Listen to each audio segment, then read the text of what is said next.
Power hour. It's the what? Power hour. It's the who? Power hour. Yeah. Blacks, Hispanics, and natives. Power hour. It's the what? Power hour. It's the who? Power hour. Yeah. Blacks, Hispanics,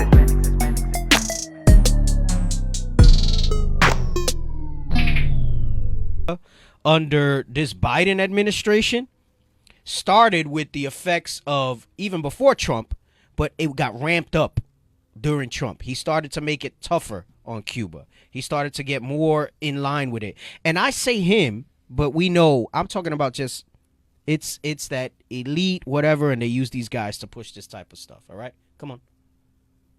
Appears to be some kind of gas crisis. El combustible escasea en Cuba una vez más. You see the long lines. En estos días no nos va a entrar combustible. The Trump administration is sanctioning the ships who deliver that fuel. La isla dejó de recibir el petróleo subsidiado de Venezuela.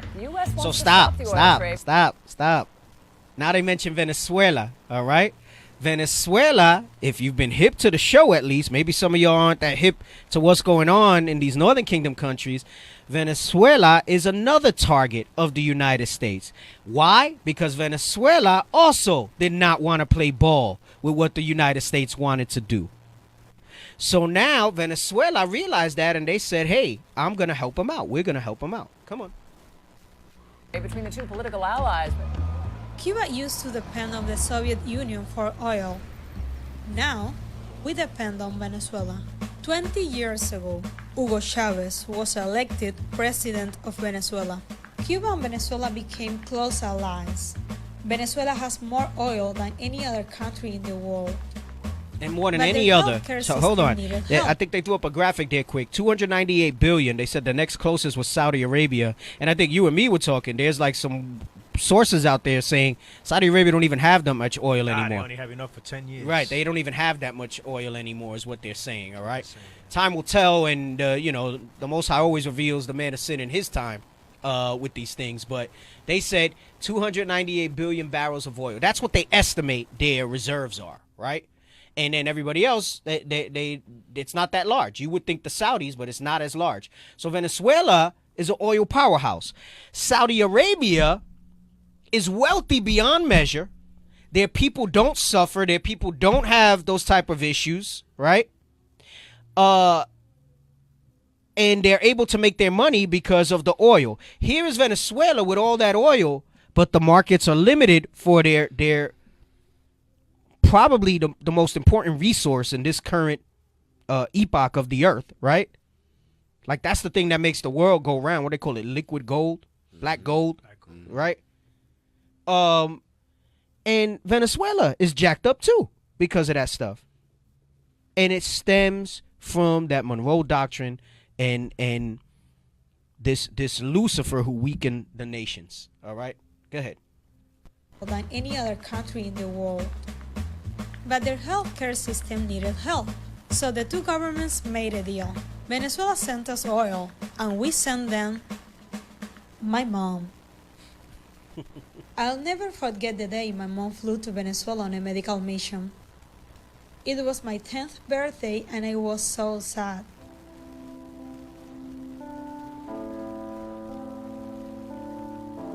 I couldn't understand why she left. I do now. Cuban doctors who go on missions can earn more than 10 times their normal salaries. So they're able to get 10 times their normal salaries when they go on mission to these other countries to help them. So talk about an alliance between, and you listen, I'm not saying none of these people in Cuba and in Venezuela don't know they're Israel, but at the higher up levels they don't. But they realize, like even they got enough sense without the Bible to realize that they're under the same afflictions, right, and they got the same enemy, right? It's only here in America where our people are gonna be like, nah, you're not the Israelites. You see through Hebrews. Hey, that's the water we were drinking the whole time we were there. That is the water we were drinking. Right. So they made an arrangement because Cuba, until recently, the United States has tried to slander them. We're going to see that in the videos. Has some of the best doctors in the world, and they go to school for free. But because of the sanctions, the blockade, they're not able to get paid the way they would, let's say, here in America, right? So they made this, and that wasn't the only thing. It wasn't just doctors for oil. They paid each other for different things and stuff like that. But she's gonna explain and she'll break it down, so you can see how. And part of me prays they keep the fight up, but I also know prophecy is gonna. That's why I say they're gonna lose. America's gonna get their hooks in them too, in all these places. It has to be that way so that what needs to happen can be fulfilled. But just the way they looked out for each other, these two countries, actually three, they're going to mention a third in Nicaragua. All right. And I don't want to spoil it. You're going to see how the U.S. dealt with that thing. That's interesting. Asher, Zebulon, and Manasseh. Uh-huh. Yep. Go ahead. When my mom came back, she remodeled our house and bought a new refrigerator and television. Incluso pagó por mi fiesta y mis fotos de 15. That's a big deal in Cuba, and it's not cheap. Yeah, quinceañera, right? ¿Por qué te fuiste a Venezuela, mami? Me hice médico, cuyo objetivo fundamental precisamente era brindar ayuda a las personas que lo necesitan, y era muy difícil decir que no. Y también porque no te lo voy a negar, motivada también por el aspecto económico. Era la primera vez que nos separábamos y realmente fue muy difícil para tu madre, prácticamente con el alma rota, dejando una niña de apenas 10 años. De lo cual me iba a perder muchas cosas de su crecimiento, pero no solamente fui yo, fuimos tantas las que dimos el paso al frente y realmente no me arrepiento. ¿Te parecía justa la cooperación que tenían Cuba y Venezuela, es decir, el convenio entre los dos países? Yo pienso que sí, que fue justo. Nosotros le brindamos salud y ellos estaban muy necesitados de eso. Y también era justo para nosotros porque recibíamos petróleo, también muy necesitado por nuestro país. Stop. Hold on. Stop. And you're gonna have to go back like 5. Okay, yeah, that's where we're gonna pick it back up again. You gotta think about this. The United States, if you just listen to the news here, would have you believe that Venezuela is being run by tyrants. Yep. Then why would they make an arrangement to give away or sell for cheap their most precious resource for doctors to come help their people? If they were so against their people, why didn't they ask Cuba for anything else? They said, send us your doctors to help care for our people. And if Cuba was against their people, why would they go ahead and do that whole trade? Right. It's a win-win for everybody. It's a win-win for Listen. Because they have oil, the economy gets better, the people live good. Yep. They could have did a deal where just the regime gets it. Yeah. They didn't do that. They did it for the whole country. They didn't do that. Exactly. And we read about that, I think, a couple weeks ago when we were last on the air in Acts, right? We read it in Acts 4. I think we read it in Acts 2. The economics of how that works. There's a way to be able to everybody to win-win. The win-win could happen, right? If everybody's mind is in the right place with it, right? And that the more when it comes with the scriptures, all right? So now you're going to see how the slander starts to come from the United States. Go ahead. También muy necesitado por nuestro país. This troika of tyranny, this triangle of terror stretching from Havana to Caracas to Managua. Stop. So from Havana to Caracas to Managua, he's saying Cuba, Venezuela, and Nicaragua. All right? He called them a troika of tyranny. Are you kidding me? They're struggling to feed their people because of sanctions and blockades. They can't even get them proper medical care, so they're trying to work with each other. There's not enough oil to give to everybody.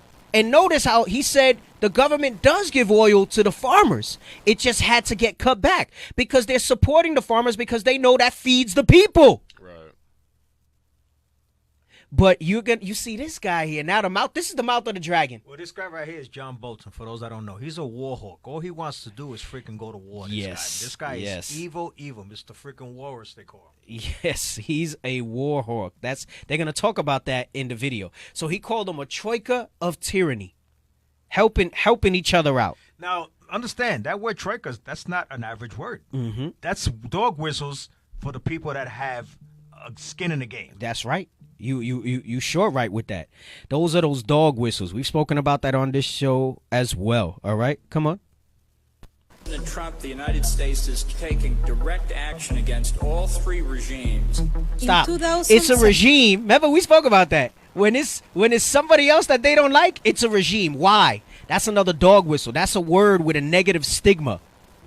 It's a regime. It's an administration when it's somebody that they like, right? Britain's administration, the Spanish Parliament, but it's a regime when they got something against you. Go ahead. 2017, Trump named John Bolton as his national security advisor. Bolton is a neoconservative known for pushing for U.S. military intervention around the world. So you've called for regime change in Iraq, Libya, Iran, and Syria. The decision to overthrow Saddam Hussein was the correct decision. Secure a route to preventing Iran from getting nuclear weapons is to change the regime in Tehran. The way to end the North Korean nuclear threat is to end North Korea. Under Trump, Bolton began working to overthrow the Venezuelan government. Until recently, Stop. We can't let that go by. She said, because the news will tell you they had this falling out, Bolton and him, right? He wrote a book about it and everything else. It was a big thing, yeah. It was a big deal. But in the beginning, under Trump, and this is why those guys in the room were there, and this is why they told him, Trump didn't know who the hell to pick for these offices. He didn't even know some of these offices needed to be filled by people. He had people coaching him and telling him. And they said, this guy's going to help further our agenda. They said, under Trump, Bolton began working to overthrow the Venezuelan government. Who the hell are they to try to overthrow a sovereign nation? See, you think that warmongering, that imperialism, right? Deegan Aitan was just going over that stuff, that imperialistic nature, that monarchy that they are. They're talking about their republic, their democracy, and that's what they're spreading. Right? Remember, he spoke about the lamb and the two horns. And here you have a perfect example being brought to light of what their intentions were in Venezuela. And it's all connected. I keep saying it. We're going to eventually get around and spend a lot of time on Venezuela and Colombia as well as Panama and Nicaragua. Lord's willing, at last. All right? But a lot of this starts heavy with Cuba as they moved on to these other places. All right, go ahead. Working to overthrow the Venezuelan government. Until recently, Venezuela exported more oil to the United States than anywhere else. Why topple a government you are dealing with? In 2005... Stop. You heard that? You got to let those... I know this thing is moving fast. There's a lot of good information coming out. She said until recently as 2015, 300 million barrels were going to the United States, more than any other place. They had arrangements with Venezuela, even under Hugo Chavez, who they tried to demonize. And then you have Maduro now, right? They said, why would you try to topple a government that's doing business with you? Because they have their motivations there. Like he said, he called it a troika. Like you said, that's not a common word, bro. That's a setup word. A troika. Meaning the three of them, right? Go ahead. Why topple a government you are dealing with? In 2005, Hugo Chavez began providing cheap oil to countries throughout the Caribbean. Stop real quick. And he did do that because us living in New York, Citgo Gas was a Venezuelan-owned gas company. And I'm going to tell you, Citgo gas stations were only in the ghettos. Right. They were in low-income neighborhoods, and the gas was mad cheap. Cap, you remember that? I do remember that. We had the school in Brooklyn. Yes. I used to love it. That was one thing I loved about We went to the Citgo. We used to go to Citgo. And he had them all in, like he said, and it was all, he specifically set up those gas stations where he knew impoverished Jake was. Here in America. I even think he was on record at one time saying that that's why he was doing it. It wasn't by coincidence. He even said, I'm doing it. He said they need this. Go ahead. So Venezuela's oil diplomacy offer a way for countries to be less dependent on the United States. Stop. You see that? That's the key takeaway. Venezuela's thing was going to teach other people to be less dependent on the United States. Hey, doesn't that sound like Gaddafi? Sure does. It sure does. Lego. Israel is back. We back. Israel is back. We got the nations running scared because Israel is back. All eyes on us because we keeping them laws. When the Lord will return, Babylon will fall. Precepts solid. We got them on lock. God's chosen people with Christ as our rock. Israel is back. We back. Israel is back. We back. You heathen, get ready for our whip to crack. Damn.